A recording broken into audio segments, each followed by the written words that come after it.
সাহস হয়নি। কি করেছিলেন?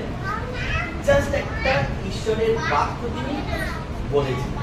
হ্যাঁ, সেটা বাংলায় ছিল না, কিসে ছিল? আর কিছু না। তাহলে মেডিসিনটা কি দেখেছেন? মেডিসিনটা একই। হ্যাঁ, মেডিসিনটা একই, লেভেলটা ছিল ইংলিশ। মেডিসিনটা, ভেতরের মেডিসিনটা একই, ঈশ্বরের বাক্য যোহন 3:16। তিনি বাংলায় বলেননি, তিনি খালি অ্যাপ্লাই করেছিলেন ইংলিশে, বাস। তারপরে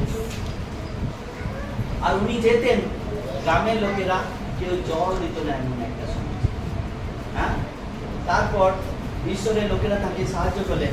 তিনি বললেন, আমার এই বাড়ির মধ্যে আমি টিউবওয়েল করবো, যেন গ্রামের লোকেরা আমার জল খেয়ে। এবং ওনার বাড়িতে টিউবওয়েল করেছিলেন। আপনি জানেন, এককালে ওই গ্রামের লোকেরা বলতো, ওই বেচারামের জল ছাড়া আমাদের জলের তৃপ্তি পাওয়া যায় না। তো সেই জন্য আমাদেরকে আধ্যাত্মিক বিষয়টা ভালো করে চিন্তা করতে হবে। এবং উনি বয়স্ক লোক হলেও আমি প্রতিদিন দেখতাম উনি মুখস্থ করতেন এবং যেখানে সেখানে বলতেন সেই বাক্যটা মুখস্থ করতেন। এবং একজন পরজাতির কাছে কিভাবে এই বাক্যটা তুলে ধরবেন, বিভিন্ন কথা প্রসঙ্গে উনি এই বাক্যটা তুলে দিতেন, ওদের সামনে তুলে দিতেন। আমরা ব্যক্তিগত জীবনে শুধুমাত্র তুলে ধরা নয়, কিন্তু আমাদের জীবনে ওটা ব্যবহার করতে হবে। আর তাই আজকের দিনে আমি এটাই উৎসাহ দিতে চাই যে আজ পৃথিবীতে এমন কেউ নেই যে ভ্যাকসিন নেয়নি। একটাও ভ্যাকসিন নেয়নি, এমন খুব কম আছে, খুব কম। কিন্তু ঈশ্বর যে রোগের ভ্যাকসিন তৈরি হয়নি, কেউ করতেও পারেনি, সেই ভ্যাকসিনটা দিয়েছেন। আর যে রোগটা খুব সাংঘাতিক রোগ, যে রোগটা আমাদের কাছে যখন আসে তখন কিন্তু আমাদের সর্বনাশ, তাই না?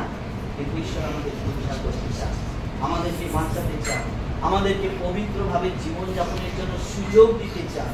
আর সেই জন্য প্রিয়জন, আমাদের উচিত প্রতিদিন তার বাক্যকে সম্মান করা, তার বাক্যকে পাঠ করা, তার বাক্যকে মুখস্থ করা এবং তার বাক্য জীবনে ব্যবহার। আর তখনই ঈশ্বর আমাদেরকে ব্যবহার করবেন। আমাদের শরীরের মধ্যে অটোমেটিক একটা অ্যান্টিবডি তৈরি হবে, একটা সেল তৈরি হবে, আমাদের প্রতি রক্তকণায় ঈশ্বরের বাক্যের মাধ্যমে একটা বিশেষ সেল তৈরি হবে, যে সেলের মাধ্যমে আমরা পাপের সাথে যুদ্ধ করতে পারি।